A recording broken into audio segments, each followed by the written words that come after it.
2026 assembly തെരഞ്ഞെടുപ്പിന്റെ സ്ഥാനാർത്ഥി നിർണയം നടന്നുകൊണ്ടിരിക്കുകയാണ്. BJP ആണ് ഏറ്റവും ഒരുപടി മുന്നിലുള്ളത് ഇപ്പോൾ.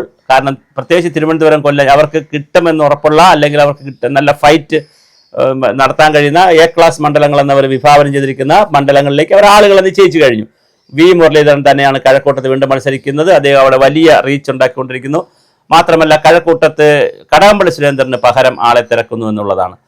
തിരുവനന്തപുരം മേയറാക്കാൻ വെച്ചിരുന്ന ദീപക്, SS ദീപക് എന്ന് പറയുന്ന തിരുവനന്തപുരം മേയറാക്കാൻ വെച്ചിരുന്ന നേരത്തെ ശിശുക്ഷേമ സമിതിയുടെയൊക്കെ നേതാവായിരുന്ന, അതിൻ്റെ പ്രസിഡന്റോ ചെയർമാനോ ഒക്കെ ആയിരുന്ന ദീപക്കിനെ അങ്ങോട്ടേക്ക് കൊണ്ടുപോകാനുള്ള സാധ്യത കാണുന്നുണ്ട്. കാരണം വലിയ വോട്ടിലാണ് പേട്ട മണ്ഡലത്തിൽ നിന്ന്, കൗൺസിലറിൽ നിന്ന്, വാർഡിൽ നിന്ന് കൗൺസിലറായി ദീപക് ജയിച്ചിരിക്കുന്നത്. മറ്റൊരു പേര് വളരെ സജീവമായി കേൾക്കുന്നത് പ്രശാന്തിനെ. ഇപ്പോൾ വട്ടിയൂർക്കാവിൽ ഈ ഒരു ബഹളമൊക്കെ ഉണ്ടായ സാഹചര്യത്തിൽ കഴക്കൂട്ടം അദ്ദേഹത്തിൻ്റെ സ്വന്തം നാട് കൂടിയാണ്. കഴക്കൂട്ടത്ത് പ്രശാന്തിനെ കൊണ്ടുപോയി കഴക്കൂട്ടത്ത് മത്സരിപ്പിച്ചാൽ എന്ത് എന്നൊരു ചോദ്യമുണ്ട്. ആര്യ രാജേന്ദ്രൻ്റെ പേരുകളും തിരുവനന്തപുരത്തുണ്ടെങ്കിലും അവരുടെ പേരത്ര പോരാ. പിന്നെ ഗായത്രി ബാബു എന്ന് പറയുന്ന ഒരു വനിത ഇപ്പോൾ നേരത്തെ കൗൺസിലർ, ആരോഗ്യ സ്റ്റാൻഡിംഗ് കമ്മിറ്റി ചെയർമാനായിരുന്നു.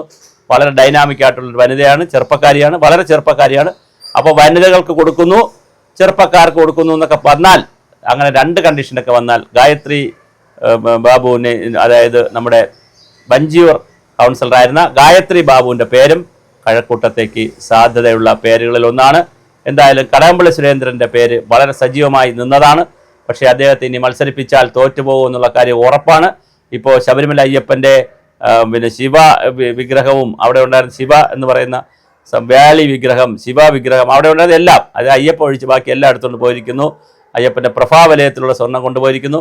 ഇതെല്ലാം കൂടെ എടുത്തുകൊണ്ട് പോയിരിക്കുന്നതുകൊണ്ട് കടകംപള്ളി സുരേന്ദ്രൻ്റെ വീട്ടിൽ നിലവറയുണ്ടോ എന്നൊക്കെ ചോദ്യം വന്നു തുടങ്ങിയിട്ടുണ്ട്. എന്തായാലും കടകംപള്ളി സുരേന്ദ്രൻ മത്സരിക്കാൻ യാതൊരു സാധ്യതയില്ല. ആ സാധ്യത ഇപ്പോൾ വരാൻ പോകുന്ന വനിതകൾക്കാണ്. ഇനി സ്ത്രീകൾ ആരെങ്കിലും മത്സരിക്കുമോ? TN സീമ അടക്കമുള്ള, ഡോക്ടർ TN സീമ അടക്കമുള്ള ആളുകൾ തിരുവനന്തപുരത്തുണ്ട്.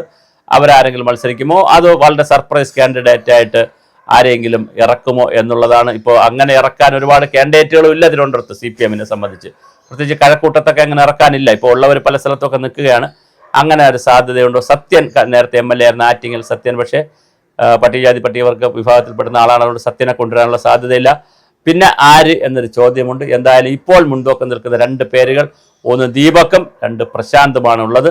പ്രശാന്ത് വന്നാൽ മുരളീധരൻ, പ്രശാന്ത്, പിന്നെ കോൺഗ്രസിൻ്റെ ആരാണ്? കോൺഗ്രസിന് VM സുധീരൻ്റെ പേര് കേൾക്കുന്നുണ്ട്.